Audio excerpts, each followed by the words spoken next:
কোরআনের মধ্যে আল্লাহ পাক নবীদের ঘটনাগুলো কেন বলেছেন? আল্লাহ তাআলার কুদরত বলার জন্য তো আল্লাহ তাআলা অনেকগুলো সূরার মধ্যে আসমান জমিনের সৃষ্টির কথা, জীবজন্তুর কথা, এমন এমন কুদরতের কথা বলেছেন যে কুদরতগুলো কেউ যদি চিন্তা করে, গভীরভাবে চিন্তা ভাবনা করে, তাহলে তার জন্য ঈমান না আনা মুশকিল।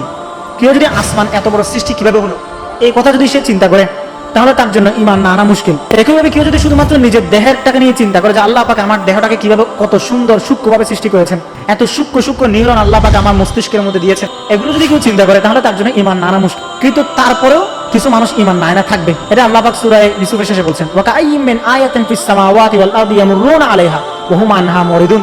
যে আল্লাহ তাআলার এত সৃষ্টি আছে, আসমান এবং জমিনের মধ্যে এত নিদর্শন আছে, এই নিদর্শনগুলো তারা অতিক্রম করে চলে যায়, এই নিদর্শনগুলোর পাশ দিয়ে তারা হেঁটে যায়, এই নিদর্শনগুলোর সাথে নিয়ে তারা চলে, ওহুম আনহা মুরিদুন, তারপরে এগুলো থেকে তারা দূরে থাকে।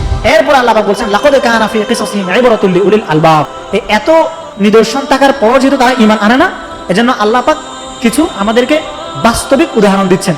অন্যান্য যে উদাহরণগুলো ছিল আসমান জমিন, এগুলো অনুভব করা যায়। আপনি আসমান খুঁটি ছাড়া দাঁড়িয়ে আছে, আসমানের সৃষ্টি, এটার বাস্তবতা আপনি বুঝতে পারতেছেন না, এটা শুধু অনুভব করতেছেন যে আসমানটা কত বড়।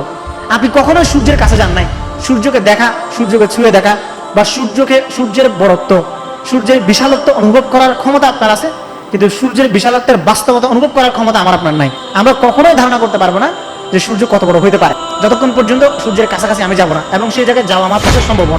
কিন্তু বিগত জাতির বা নবীদের যে ঘটনাগুলো, সেই ঘটনাগুলোর বাস্তবতা অনুভব করা সম্ভব। কারণ একজন ছোট বাচ্চাকে কূপে ফেলে দেওয়া হয়েছে, এটা অনুভব করা যায়, বাস্তবতাটা ধারণ করা যায়। বা ভূমিকম্প এসে আল্লাহর পক্ষ থেকে আযাব এসে সব জাতিকে ধ্বংস করে দিয়েছিল, সেটা আমরা দেখতে পাই, অনুভব করা যায়, বাস্তবতাটাকে বুঝা।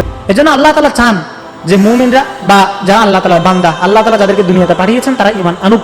এজন্য আল্লাহ তাআলা কিছু বাস্তব অনুভূতি প্রদান করেন যে তোমরা এগুলো শুনো, এগুলো পড়ো, এগুলো বুঝার পরে তোমাদের বুঝে আসবে যে ঈমান আনাটা কত জরুরি। এজন্য আল্লাহ পাক সূরা ইউসুফের ঘটনাগুলো বর্ণনা করেছেন।